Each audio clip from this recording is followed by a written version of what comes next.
Seems like G Herbo just crashed out on Vlad TV after Vlad claimed to put him on during a recent interview with DJ Envy. Vlad got a little salty that Herb stopped pulling up to the interviews once he blew up. G Herbo, I was talking to his people about doing an interview, and ultimately he passed.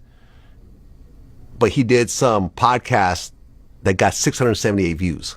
Mm-hmm. Not 678,000, 678, less than 1,000 views.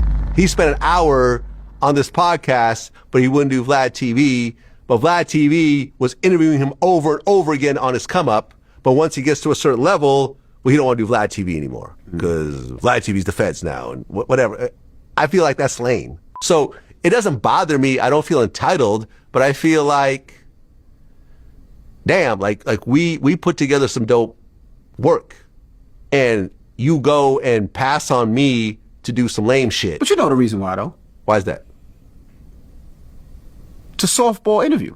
You see, this is the type of shit I don't like. Vlad is tripping. To say Vlad has something to do with Herb's come up is not only partially, if not on a minuscule of the truth. Real niggas know Herb really came up behind Chief Keef, the former Chirac demon now reformed, and he got baptized. But Chief ran the game, and a lot of Chicago niggas done followed up. Niggas like FBG Duck being the biggest, Dirk, King Lil J before he's a raging homosexual. But as a young, new nigga to all this shit, as a young nigga, I was not convinced. I needed lyrics, you know what I'm saying? I came from New York City, you know what I mean? But the two undeniable lyricists, Bibby and Herb, came out with the kill shit.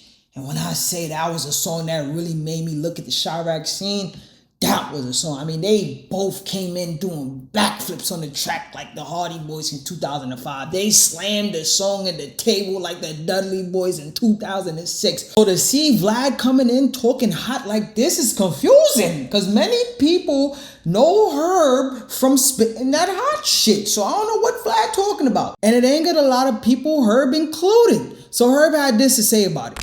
You ain't do shit for me, like nothing at all. You think the interviews you did with me in the past is what blew me up? You gotta be shitting me. You called me every time, not the other way around. I obviously had some kind of emotion. I didn't even know who the fuck you was when I first did an interview. I promise. I wasn't even in the loop back then. I just showed up whenever my team told me to. And I'll do another podcast and get 2 views. I do what I want to do. And that's the exact reason why I'm not putting up on your goofy ass. Because you care about views. And that's what you do. And then you ask the questions you ask. I'm not fucking with it. I don't like what you represent and got no principle. You don't give a fuck about me or nobody you interview. You get a nigga killed and sent to jail and be the next victim you take advantage of for clicks and views. Fuck you, buddy. I'm not going front. For me to say Herb's interviews with Vlad wasn't lit, I would be lying. They were real interviews. But they was just a little bit too personal. See, Herb got a point. A lot of Vlad's interview was clout chasing with the titles. With the I spent $500,000 on lean a year type shit. I don't remember. I just remember seeing that and be like, yo, that's a really waste of money. It was a great interview, but you know, Vlad asked all them police ass questions and they could tick anybody off. So I could see why Herb wouldn't want to do another interview and he would rather do an interview that gets 2 views as opposed to Vlad. Cause Vlad be fucking clout chasing and Herb don't need that. Herb actually can make good music. Cause one thing about Herb, it's always been the music for bro. He not really on social media like that. I mean, naturally he is, cause he go viral for his baby mamas and all that. But Herb always been nice with the bars. Niggas always been music with son. He did start off a little off key. I ain't gonna front, but Chirac? Come on, bro.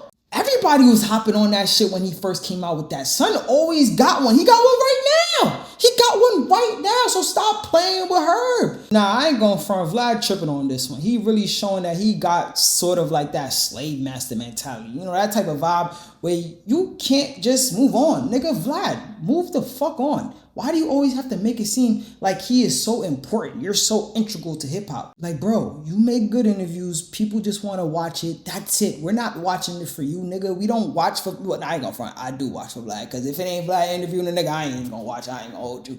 But, bro, get over yourself, my nigga. Vlad, you are okay. You're not important to hip hop, but you are important to hip hop. But my nigga, just Just be a little bit more humble. That's all niggas ask. Just be a little bit more humble. Nigga, you ain't make none of these niggas, they rappers, bro. We not fucking watching Vlad for Vlad. Yes, we watch it for Vlad, but we watch it for the rappers. So have some fucking respect, my nigga. Just have some respect. So that's all I got for you today. For all those niggas who trying to get that drip and that jewelry, make sure you go to my store, Brooklyn Floss. I got that jewelry and I got that merch coming in soon. It's that guy KPZ coming in through with another trigger warnings. I shoot films, not people.